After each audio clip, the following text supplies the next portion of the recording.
শেখ আহমদুল্লাহ একটি ভুল করছে, যার জন্য তওবা করার জন্য 48 ঘন্টা তুমি টাইম দাও।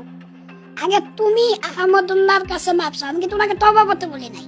আমি আহমদুল্লাহর কাছে মাপ চাইতে বলছি 24 ঘন্টার ভিতরে। কেন? একজন আলেম হয়ে, তিনি যদি প্রকৃত আলেমই থাকে, তাহলে একজন প্রকৃত আলেম হয়ে আরেকজন আলেমের গালে জুতা মারবে, কত বড় বেয়াদব হতে পারে বলেন? এত চরম পর্যায়ে বেয়াদব। এই ভিডিওটা ছাড়ার পরে আমাকে অনেকে হুমকি দিতেছেন, তোরা পাইলে এটা করবো সেটা করবো, তোর পেজ উড়াই ফেলবো, রিপোর্ট দিব, এটা করবো সেটা করবো। শুনেন, আমার পেজ বন্ধ করে দিতে পারেন।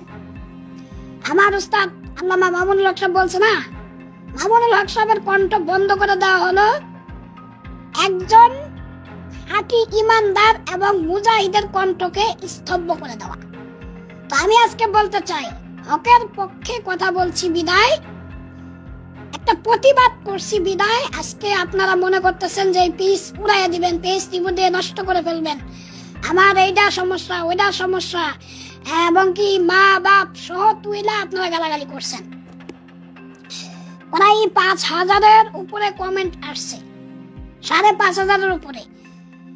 দেখেন, বর্তমান সোশ্যাল মিডিয়া হলো মানুষ একটা কমেন্টের মাধ্যমে, যে কমেন্টটা করছে ওই কমেন্টের উপরে নির্ভর করে মানুষটা কেমন, তার চরিত্র কেমন, তার আচার আচরণ আখলাক কেমন।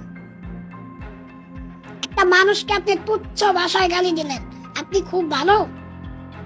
একটা মানুষকে আপনি নিকৃষ্ট মনে করতেছেন, আপনি কি খুব ভালো?